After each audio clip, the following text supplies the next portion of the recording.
Ito pala ang kwento ng buhay ni dating Pangulong Rodrigo Roa Duterte. Si Rodrigo Roa Duterte ay ipinanganak noong March 28, 1945, na kilala rin bilang Digong, ay isang Pilipinong abogado at politiko na nagsilbing ika-16 na Pangulo ng Pilipinas mula 2016 hanggang 2022. Siya ang unang Pangulo mula sa Mindanao at ang pinakamatandang nanungkulan na umupo sa edad na 71. Ipinanganak sa Maasin, Southern Leyte kina Vicente Duterte, isang abogado at politiko, at Soledad Roa, isang guro at leadership eco. Nagtapos siya ng Bachelor of Arts sa Political Science sa Lyceum of the Philippines University noong 1968 at nang abuga siya sa San Beda College noong 1972. Nakapasa siya sa bar examination sa parehong taon. 2 beses siyang napatalsik sa high school dahil sa hindi magandang asal. Inamin din ni Duterte na binaril niya ang isang kaklase na umano'y nambo-bully sa kanya noong siya ay nasa San Beda, ngunit nakaligtas ang estudyante. Nagsilbi siyang city prosecutor ng Davao City mula 1977 hanggang 1986.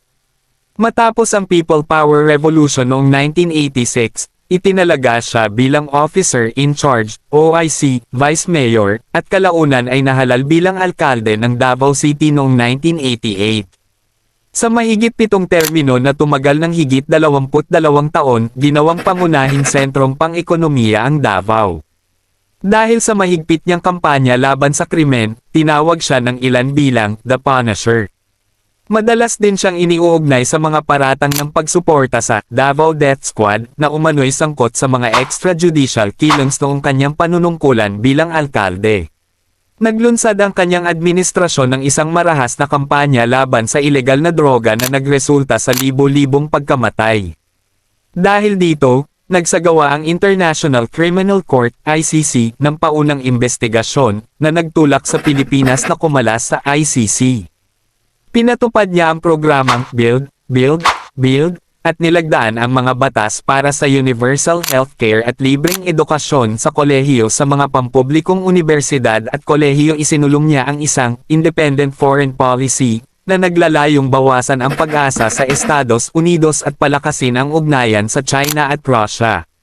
Mayroon siyang 3 anak sa dating asawa na si Elizabeth Zimmerman, sina Sara, kasalukuyang pangalawang Pangulo Paulo, at Sebastian.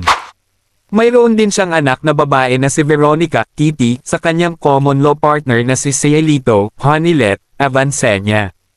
Hayagan niyang sinabi na siya ay may myasthenia gravis. Noong 2025, nahaharap si Duterte sa mga hamong legal. Ayon sa mga ulat, siya ay inilagay sa kustodiya ng ICC noong Marso taong 2025 at inilipat sa The Hague upang humarap sa mga kasong may kaugnayan sa kanyang gyera kontra droga. Iniulat din na ang mga confirmation hearing ay nakatakdang ganapin noong Setyembre taong 2025.